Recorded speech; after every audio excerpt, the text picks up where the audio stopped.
tất cả các bạn, chào mừng các bạn đến với kênh móc len của Mimi Handmade. Thì hôm nay mình sẽ hướng dẫn cho các bạn móc một cái chiếc bo tay của cái phần mà gấu áo như thế này nha các bạn. Đây ạ. Chúng ta sẽ thực hiện những cái mũi giả đan như thế này để ôm cái cùm tay của cái chiếc áo khoác á. Cái này á, các bạn size là tùy ý nha các bạn, và mình có hướng dẫn kỹ trong cái video này á. Và mình bắt đầu nha các bạn.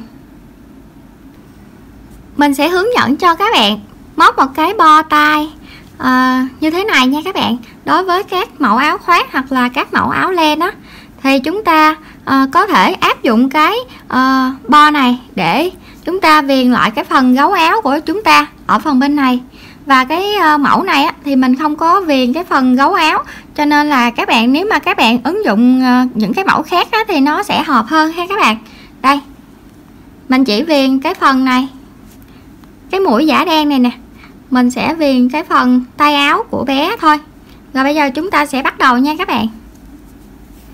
Các bạn móc lên cho mình cái chiều dài mà cái chiều cao của cái phần mà bo á, theo ý của các bạn nha. Ví dụ như mình sẽ móc là 1 2 3 4 5 6. Mình sẽ móc là 6 móc đơn. Thì cái chiều cao này nè, thì các bạn có thể là 6 7 8 hoặc là 9 10 gì đó, tùy theo cái áo mà các bạn đang móc nha. Ví dụ như cái áo này á, thì mình sẽ chọn là 6 móc xích, hoặc là các bạn có thể là 7 móc xích, 8 móc xích, để cho cái phần này nè nó sẽ dài hơn một chút nữa. Đây, cái phần này nha các bạn. Rồi bây giờ chúng ta sẽ, khi mà chúng ta được 6 móc xích á, thì chúng ta sẽ lên thêm một móc xích nữa. Và chúng ta đâm kim vào cái chân móc kế bên này nè, chân móc thứ 6 á các bạn.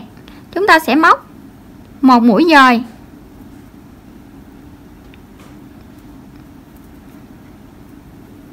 Đây, các bạn móc một mũi dời nha. Và cái chân thứ 5 á cũng là một mũi dời. Chân thứ 4 cũng vậy. Chúng ta sẽ móc toàn bộ là những mũi dời, mũi trượt á các bạn. Đây, mình đã đến tới chân thứ 6 và mình sẽ đánh dấu lại cái nhánh bên trong này nha các bạn. Mình sẽ đánh dấu nó lại để mà cái hàng sau á, mình sẽ nối vào đúng cái điểm mà mình đánh dấu. Vì các bạn cũng nên đánh dấu cái chỗ này lại nha, để thôi là mình tránh cái sự mà đâm kim móc không có đúng với cái nhánh á. Rồi bây giờ chúng ta sẽ bắt đầu trượt mũi. Đây, cái chân mũi kế bên mà cái chân mà mình lên móc xích đó các bạn cũng trượt cho mình một mũi. Và chân thứ 2 các bạn cũng trượt một mũi cho mình. Rồi, trượt 2 mũi như thế này. Trượt xong thì chúng ta sẽ quay cái đầu móc lại nè các bạn. Chúng ta sẽ gỡ cái kim móc này ra nè. Đây, chúng ta sẽ gỡ kim móc này ra. Chúng ta đã biết cái điểm đó rồi đó, là chúng ta phải đâm kim móc vào cái điểm đó. Đây, vào cái nhánh này, chúng ta đâm kim móc vào nhánh này. Chúng ta sẽ kéo len qua, tạo một mũi trượt nha các bạn. Một mũi trượt rồi đó. Rồi tới cái mũi trượt thứ 2 nè, chúng ta sẽ đâm kim qua từng cái nhánh này đó, từng cái nhánh của cái bên phía bên trong á, cùng hàng với mà cái kim mà ta đánh dấu á các bạn. Đây, các bạn móc tới 6 mũi là được nha các bạn.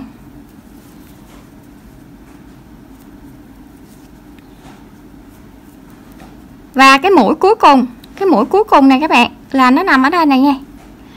Tại mình dùng cái kim to mình móc á, cho nên là nó hơi khó một chút xíu. Đây, nếu mà các bạn dùng kim nhỏ thì nó sẽ dễ. Rồi khi mà các bạn đếm nè, 1 2 3 4 5 6 là chúng ta cũng đã có 6 cái mũi trượt, giống như là cái nhánh bên đây. Rồi khi mà chúng ta đạt được 6 mũi thì chúng ta cũng phải lên một móc xích, giống hệt như là cái đầu tiên á các bạn. Rồi bây giờ chúng ta sẽ đâm kim vào cái nhánh bên ngoài nè. Chúng ta sẽ tạo một mũi trượt tiếp tục. Rồi cái nhánh bên ngoài tiếp theo một mũi trượt, cứ làm lần lượt tới hết các mũi trượt cho đủ là 6 mũi trượt các bạn. Đó, mình đã được 4 rồi nè, 5 và 6. Rồi bây giờ chúng ta cũng sẽ đánh dấu lại cái chỗ này nè các bạn, cái nhánh bên trong á. Khi mà các bạn làm quen á, ví dụ như các bạn làm cỡ 5-6 vòng mà các bạn quen á, thì các bạn không cần phải đánh dấu nữa. Còn chúng ta khi mà mới móc á, thì chúng ta sẽ đánh dấu lại nha. Rồi chúng ta đâm kim móc vào cái chân kế bên nè, cái chân kế bên đây. Cái chân này là nãy là chúng ta móc cái chân trượt thứ hai rồi nè, bây giờ là tới cái chân thứ ba nè. Đó, chúng ta cũng trượt luôn và chúng ta trượt. Cứ mỗi lần khi mà chúng ta xong một cái dãy như thế này thì chúng ta sẽ trượt qua 2 chân móc để mà chúng ta quay lại. Đây, quay lại như thế này và chúng ta đâm kim móc vào cái chân này để tạo cái mũi trượt tiếp theo của cái hàng này. Đó, các bạn cứ làm lần lượt như vậy cho tới cuối hàng luôn nha các bạn. Đây, 1. Đó, nhánh bên trong là nhánh bên ngoài á các bạn. 2, 3, 4, 5 và 6. Các bạn cẩn thận là tránh nhầm nha. Khi mà các bạn á nhầm á, các bạn sẽ đâm kim móc vào cái chân này nè và các bạn ấy luôn á, nó nằm ở phía bên ngoài này nè các bạn, nằm ở phía bên ngoài mới đúng nha. Rồi khi mà các bạn tạo đủ cái số móc xích mà các bạn lên á, thì các bạn cũng lên cho mình một móc xích giống rồi phải không, giống hai hàng bên kia rồi. Và chúng ta cũng lại đâm kim vào cái chân thứ nhất, cái nhánh ở bên ngoài đó, chúng ta tạo những cái mũi trượt tiếp tục. Sau đó là đủ cái móc xích mà chúng ta đã tạo ban đầu á. Ví dụ như mình là tạo là 6 á, thì các bạn không biết là các bạn tạo mấy, nhưng mà chúng ta đếm đủ rồi á thì chúng ta sẽ trượt qua 2 chân móc kế tiếp, rồi chúng ta tạo nên một nhánh kế tiếp nè các bạn. Bây giờ mình đếm nè, 1 2 3 4 5 6 nè, mình đã tạo được cái 6 mũi trượt. Bây giờ mình sẽ trượt vào cái chân mũi kế tiếp và trượt vào cái chân mũi kế tiếp nữa là 2 chân mũi rồi, thì chúng ta sẽ quay lại. Bây giờ là mình đã quen rồi nè. Ví dụ như mình đã quen với cái nhánh này, đây có phải là 2 chân mũi này là mình trượt rồi nè, là mình bỏ nó nè, mình sẽ đâm kim vào cái nhánh bên ngoài này. Chúng ta sẽ không cần cái kim đánh dấu nữa, đây không cần kim đánh dấu nữa, chúng ta đã biết rồi vì chúng ta đã quen rồi đó các bạn. Đó, bây giờ chúng ta cũng tạo mỗi cái nhánh bên ngoài á, là một mũi trượt như thế này. Đủ 6 mũi là mình sẽ ngưng vì mình đã hoàn thành rồi.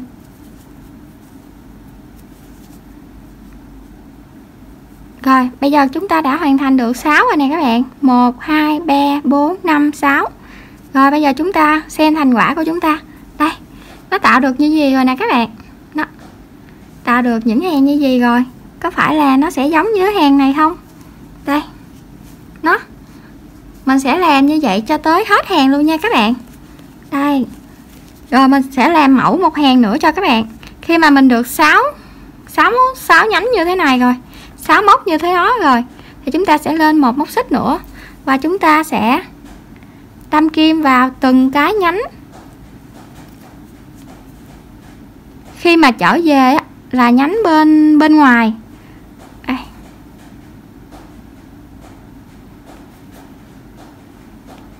Đây các bạn, trở về là nhánh bên ngoài, khi mà chúng ta đi thì là nhánh bên trong. Cứ nhớ như vậy ha các bạn.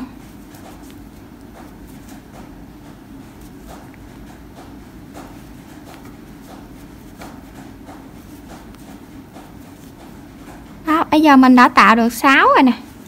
Nè, 1 2 3 4 5 và 6. Đó.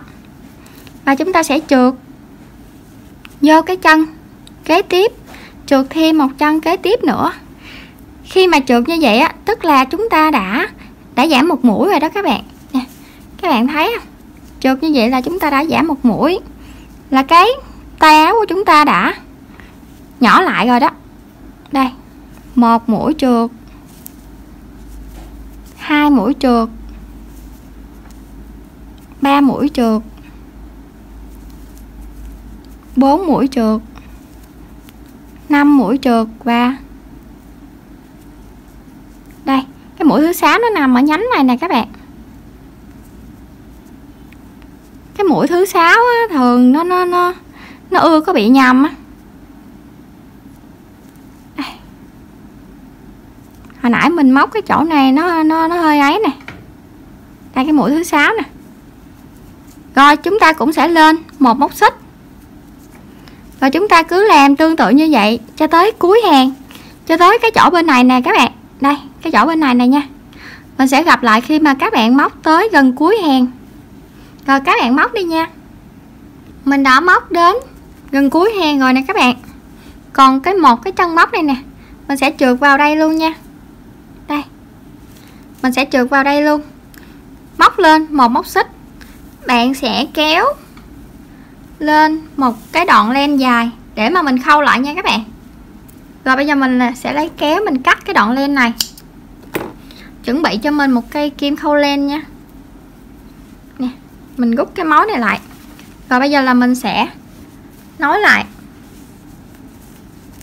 Mình sẽ nối hai cái mảnh này lại với nhau. Đây, mình sẽ xỏ len nha các bạn.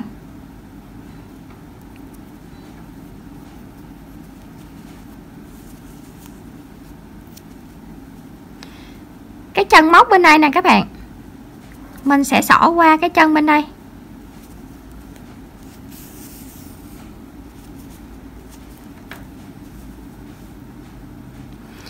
Tiếp tục tới cái chân bên đây nè các bạn, mình cũng sẽ xỏ qua cái chân bên đây. Cứ làm lần lượt như vậy. Đây, cứ làm lần lượt như vậy cho tới hết luôn nha các bạn.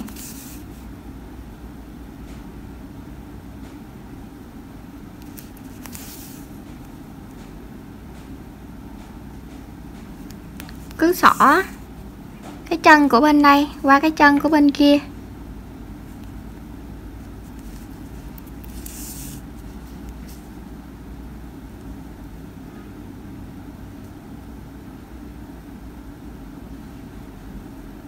Đó các bạn. Gần tới cuối nè, các bạn cũng nối cái đầu này với cái đầu này nè. Mình sẽ nối vô đây. Đó. Mình sẽ làm một nút nữa. Sẽ nối vô đây. Đó, để cho nó bít luôn. Để cho nó bít như gì luôn nè các bạn. Rồi chúng ta đã ra cái phơm như thế này rồi nè. Rồi bây giờ chúng ta sẽ giấu cái phần len này vô trong nha. Bây giờ chúng ta sẽ xỏ nó vô trong đi. Đó. Rồi bây giờ chúng ta sẽ tạo một cái nút thắt cho nó trước đi. Đây. Tạo một cái nút thắt cho nó luồn qua đây. Kéo lên. Đó. Nhấn như vậy đó các bạn.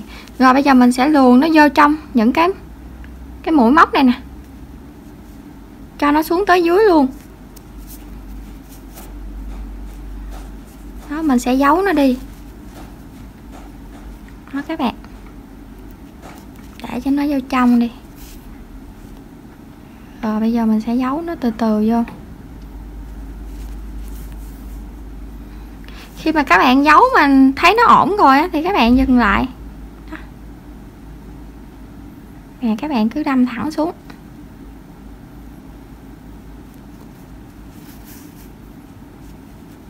Đó các bạn.